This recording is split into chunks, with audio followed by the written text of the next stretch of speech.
Mga boss, ito ang katotohanan sa idol nyo. Expectation versus reality.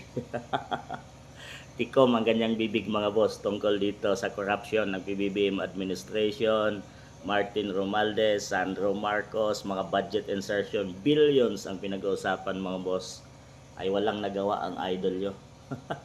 Gusto namin si Tol pumaupo sa Senado, siya ang lalaban sa corruption, matapang at kakampi ng mga inaapi. Matapang lang to sa mga nag-aaway na mag-asawa mga boss. Talagang siya ang number one na padrino sa mga nag-aaway na mag-asawa sa kanyang programang Rappi Tolpo in Action. Action siya agad dyan mga boss.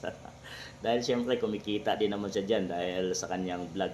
Vlog din yan mga boss. At talagang marami siyang natutulungan dyan. At kaya nga siya nanalo at muntik pa mga number one sa nakaraang election mga boss bilang senator ay dahil gusto nga talaga siya ng taong bayan dahil ang pagkakaakala natin siya ang tagapagtanggol ng mga inaapi at siya ang boses natin dyan sa Senado. Pero kabaliktaran mga boss ang nangyari ngayon sa corruption ng PBBM administration, mga budget insertion at iba pang mga pagnanakaw sa PBBM administration ay tikom ang bibig ng idol ninyong itong si Rappi Tulfo mga boss at wala siyang ginagawa.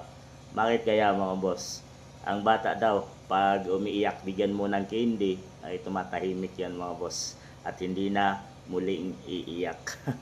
Ano kaya nangyari sa idol yung mga boss? Bakit kaya?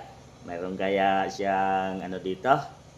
Ano naman talagang nakakagulat ang pananahimik ng ating idol mga boss dahil siya lang ang inaasahan natin. Kaya natin siya binoto kasi akala natin kakampi siya ng mga inaapi. Anong nangyari? Kahit isang salita tungkol sa corruption, wala tayong narinig sa kanya. Yung nag-expect tayo na siya ang matapang pagdating sa mga tiwaling opisyal ng gobyerno, pero nananahimik lang pala siya. Ano na idol? Wala ba tayong pupunain sa corruption dyan? Hindi naman kami nag-expect na maipakulong ka. Yung marinig lang namin na kaisa ka sa aming mga inaapi, sapit na sa amin yon. Pero bakit ganon? Ramdam namin na hindi ka para sa bayan kundi para ka sa sarili mo lang kapakanan. Wala na ang idol ninyo mga boss, ang taong lubos nyong inaakala na siya ang magiging boses dyan sa Senado ay nagiging pipi mga boss. Bulag, pipi at bingi at wala siyang ni isang salita tungkol sa PBBM administration sa corruption sa mga PhilHealth na talagang kinuha dito ni PBBM mga boss ay tikom ang bibig ng idol ninyo. Kayo din ang bumoto at naglagay sa kanya dyan. So may karapatan kayong sisihin siya dahil sa akala ninyong talagang siya ang maging kakampi nyo. Pero kabaliktaran na.